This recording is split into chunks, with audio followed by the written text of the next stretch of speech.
रेणुकास्वामी की हत्या। रेणुकास्वामी चित्रादुर्ग के निवासी थे, जिन्हें कथित तौर पर कन्नड़ अभिनेता दर्शन के साथ काम करने वाले पुरुषों द्वारा कथित तौर पर अपहरण कर लिया गया था। कथित तौर पर दर्शन के लंबे समय तक भागीदार पावित्रा गौड़ा को भद्दे संदेश भेजने के बाद रेणुकास्वामी एक आदतन अपराधी थे, जिन्होंने कई महिलाओं को अश्लील संदेश भेजे थे। अपराध के मामले की अभी भी जांच की जा रही है। रेणुकास्वामी काशीनाथ शिवानगौदरा और रत्नप्रभा के इकलौते बेटे थे। अपने परिवार के एकमात्र ब्रेडविनर के रूप में उन्होंने 2023 में शादी की। उनकी हत्या के समय उनकी पत्नी अपने पहले बच्चे के साथ गर्भवती थी।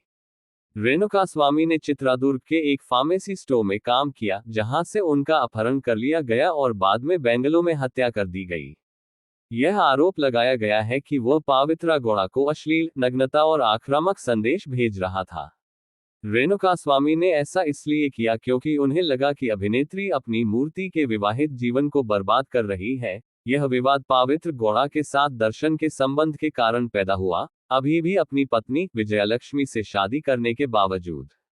16 अक्टूबर 2024 को उनके बेटे का जन्म उनके पिता की मृत्यु के 5 महीने बाद हुआ था। 7 जून 2024 को रेणुकास्वामी को रघु द्वारा अपहरण कर लिया गया था, जो दर्शन के सहयोगी हैं, जब उन्हें शेड में बंदी बना लिया गया था, जहां उन्हें पीट पीट कर मार डाला गया था। 14-15 कुछ रिपोर्टों के अनुसार दर्शन ने कथित तौर पर पीड़ित को एक बेल्ट से हराया और उसे वर्तमान झटके दिए। उनके परिवार ने उन्हें अन्नपूर्णेश्वरी नगर पुलिस स्टेशन के लिए लापता होने की सूचना दी। 9 जून 2024 को दर्शन अपनी नवीनतम फिल्म डेविल द हीरो के सेट पर थे, जब उन्हें पूछताछ के लिए पावित्रा गौड़ा के साथ लिया गया था। पुलिस ने कहा कि सुश्री गौड़ा कम से कम कुछ समय के लिए शेड में मौजूद थी, जबकि रेणुकास्वामी को लाठी से पीटा गया और कई बिजली के झटके दिए गए। समाचार एजेंसी पीटीआई के अनुसार ये सुश्री गौड़ा थी, जिन्होंने दर्शन को उनके द्वारा किए गए पदों के लिए रेणुकास्वामी को दंडित करने के लिए उकसाया था। ऑटोप्सी रिपोर्ट में कहा गया है कि रेणुकास्वामी की मृत्यु कई कुंद चोटों के परिणामस्वरूप सदमे रक्तस्राव के कारण हुई थी। रिपोर्टों में कहा गया है कि उनके अंडकोश टूट गए थे और उनके एक कान गायब थे। आरोपी दीपक कुमार में से एक, वर्तमान में आरोपी नाम। सूत्रों ने कहा कि 13 कथित तौर पर मामले में एक अनुमोदन करने के लिए स्वेच्छा से कहा गया है। दीपक शेड में था। अपराध का दृश्य जब रेणुकास्वामी को मार दिया गया था और बाद में उसने पुलिस के सामने आत्मसमर्पण करने वाले 4 व्यक्तियों को 5 लाख रुपए वितरित किया, जो दर्शन की रक्षा के लिए एक बोली में अपराध को कबूल कर रहा था, पुलिस ने दावा किया। हालांकि दीपक ने कथित तौर पर पुलिस को बताया है कि दर्शन ने अन्य आरोपियों के साथ पीड़ित को प्रताड़ित किया और यह वह अभिनेता था जिसने रेणुकास्वामी को निजी भागों पर लात मारी, जिससे उनकी मौत हो सकती है। रेणुकास्वामी के शव को 8 जून 2024 को पुलिस द्वारा सुमनाहली ब्रिज में खोजा गया था। उनकी विधवा सहित उनके परिवार ने उनके लिए न्याय की मांग की। पुलिस अधिकारियों गिरीश नाइक और बी दयानंद को मामले को सौंपा गया था। जांच और गिरफ्तारी। 9 जून 2024 शरीर नाली के पास पाया गया। दृश्यमान शारीरिक चोटों के साथ एक अज्ञात शरीर को मगदी रोड से दूर सुमनाहली में एक नाली के पास खोजा गया था। पास के एक अपार्टमेंट परिसर के सुरक्षा गार्ड, जो घटनास्थल पर ठोकर खाई, पाया कि लाश को जंगली कुत्तों से परेशान किया गया था। गार्ड ने अधिकारियों को भीषण खोज के लिए सचेत करने से पहले कुत्तों का बहादुरी से पीछा किया। 10 जून 2024 4 युवाओं के झूठे कबूलनामे ने आत्मसमर्पण कर दिया। पुलिस की रिपोर्ट के अनुसार राघवेंद्र, कार्तिक, निखिल नाइक और केशव मूर्ति ने 10 जून को शाम 7 बजे के आसपास कामकशिपल्या पुलिस स्टेशन में आत्मसमर्पण कर दिया, एक वित्तीय विवाद पर रेणुकास्वामी की हत्या के लिए कबूल किया। हालांकि पूछताछ के दौरान पुलिस को उनके बयानों में विसंगतियां मिली। आगे पूछताछ ने मामले में दर्शन की भागीदारी का खुलासा किया। आरोपी में से एक, दीपक, ने कथित तौर पर दर्शन की रक्षा के लिए एक योजना बनाई थी। उन्होंने निखिल नाइक, कार्तिक, राघवेंद्र और केशव मूर्ति को दर्शन के नाम को छिपाने और अपराध की जिम्मेदारी लेने के लिए 5 लाख रुपए की पेशकश की। राघवेंद्र के बयान के अनुसार निखिल और केशव मूर्ति को पहले ही 5 लाख रुपए प्राप्त हुए थे।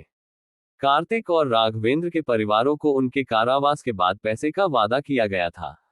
इस रहस्योद्घाटन ने जांच में एक जटिल परत को जोड़ा है, क्योंकि पुलिस को अब दर्शन की भागीदारी और हत्या के पीछे के उद्देश्यों की जांच करनी है, शुरू में दावा किए गए वित्तीय विवाद से परे। एक FSL forensic science laboratory team ने सभी उपलब्ध साक्ष्यों को इकट्ठा करने और निष्कर्षों की पुष्टि करने के लिए अपराध स्थल का दौरा किया। पुलिस ने कई महत्वपूर्ण सबूतों को बरामद किया, जिसमें सीसीटीवी फुटेज भी शामिल है जिसने अपराध से संबंधित महत्वपूर्ण क्षणों पर कब्जा कर लिया था। उन्होंने कॉल रिकॉर्ड विवरण भी प्राप्त किया, जिसका विश्लेषण अभियुक्तों के बीच संचार का पता लगाने और घटनाओं की एक समरेखा स्थापित करने के लिए किया जा रहा है। इसके अतिरिक्त पुलिस ने एक मालवाहन और एक एसयूवी बरामद किया, जिसका उपयोग कथित तौर पर आरोपी द्वारा रेणुकास्वामी के शरीर को परिवहन के लिए किया गया था। इन वाहनों को फिंगरप्रिंट, डीएनए और अन्य ट्रेस सामग्री जैसे फोरेंसिक साक्ष्य के लिए पूरी तरह से जांच की जा रही है, जो संदिग्धों को अपराध से जोड़ सकते हैं। 11 जून 2024 दर्शन की गिरफ्तारी। मंगलवार 11 जून को हत्या के मामले में दर्शन को हिरासत में ले लिया गया। पुलिस ने मैसूरू के एक होटल के पास एक जिम से दर्शन को पकड़ लिया, जहां वह रह रहा था। उनकी गिरफ्तारी के बाद उन्हें आगे पूछताछ के लिए न्यायिक पुलिस द्वारा बेंगलुरु ले जाया गया।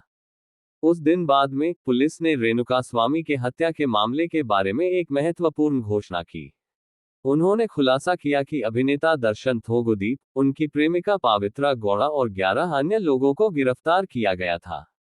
उनके खिलाफ आरोपों में न केवल रेणुकास्वामी की हत्या शामिल थी, बल्कि अपराध से संबंधित महत्वपूर्ण सबूतों को नष्ट करने का प्रयास भी किया गया था।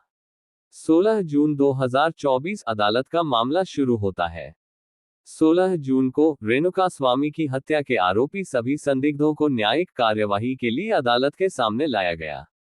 उनमें से 3 संदिग्धों को न्यायिक हिरासत में भेज दिया गया। ये दर्शाता है कि उन्हें जेल में आगे की कानूनी कार्यवाही लंबित रखा जाएगा। इस बीच पुलिस ने दर्शन थोगुदीपा, पावित्रा गौड़ा और 11 अन्य संदिग्धों के लिए हिरासत के विस्तार का अनुरोध किया। अदालत ने यह अनुरोध दिया, अपनी पुलिस हिरासत को 5 दिनों तक बढ़ा दिया। इस एक्सटेंशन ने पुलिस को अतिरिक्त समय की अनुमति दी कि वे अपनी पूछताछ जारी रखें, अधिक सबूत इकट्ठा करें और हत्या के मामले में अभियुक्तों की भूमिकाओं और उद्देश्यों की जांच करें। 22 जून 2024 न्यायिक हिरासत।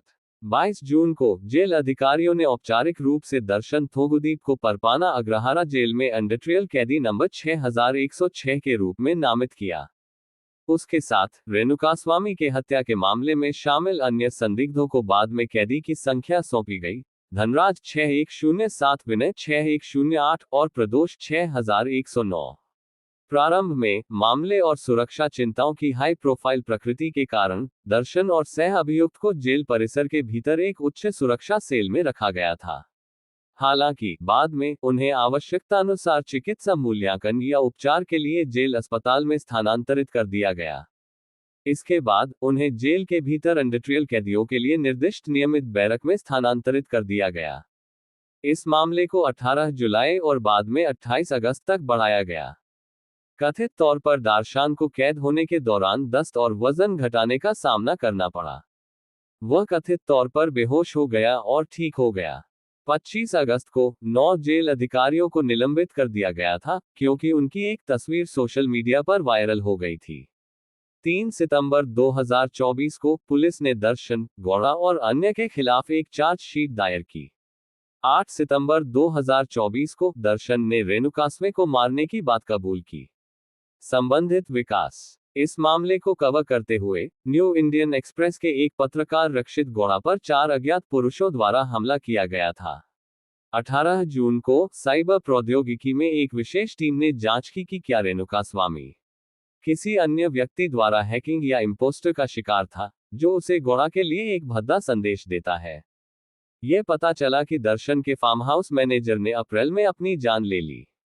कई हस्तियों, विशेष रूप से कन्नड़ सिनेमा और तेलुगु सिनेमा से दर्शन के समावेश पर सदमे और अविश्वास व्यक्त किया। दर्शन के लगातार सह कलाकार जगीश और रक्षिता सोशल मीडिया पर उन लोगों में से थे। चेतन कुमार ने बताया कि फिल्मों में हिंसा के साथ विषाक्त मर्दानगी को जोड़ने वाली टिप्पणियां हैं, जिसके कारण वास्तविक जीवन के परिणाम सामने आए। उनके एक अन्य लगातार सह कलाकार राम्या ने दर्शन के खिलाफ बात की और रेणुकास्वामी के लिए न्याय की मांग की, और बाद में उनके दोस्त सुदीप ने भी न्याय की मांग करके उनके साथ शामिल हो गए। उन्होंने कहा कि मशहूर हस्तियों को कभी भी डिमिगोड के रूप में नहीं माना जाना चाहिए। उपेंद्र ने पीड़ित के परिवार की ओर से जांच की भी मांग की। राम गोपाल वर्मा ने कहा कि एक स्टार ने एक प्रशंसक को मारने के लिए अपनी प्रसिद्धि का इस्तेमाल किया, और निर्देशक हेमंत एम राव ने कहा कि वह अभी भी हैरान था और मामले के बारे में दिल टूट गया था। चित्रादुर्ग में विरोध प्रदर्शन ने कन्नड़ फिल्म चैम्बर की मांग की कि कन्नड़ सिनेमा से दर्शन को पूरी तरह से प्रतिबंधित किया जाए। उन्होंने उनके और गौड़ा के लिए सख्त सजा की मांग की, और पीड़ित के परिवार के साथ एकजुटता के लिए रेणुका स्वामी की मौत की सीबीआई जांच का आह्वान किया। चूंकि दर्शन की कांग्रेस के साथ संबद्धता है, भाजपा पूर्व मूल आर अशोक ने अपनी भविष्य की फिल्मों पर प्रतिबंध लगाने की मांग की। संजना गालरानी, रचिता राम, अनुषा राय, कस्तूरी शंकर और नागा शूर्या उनके बचाव में आए। उप मुख्यमंत्री डीके शिवकुमार ने इनकार किया कि दर्शन को जेल में शाही इलाज मिला।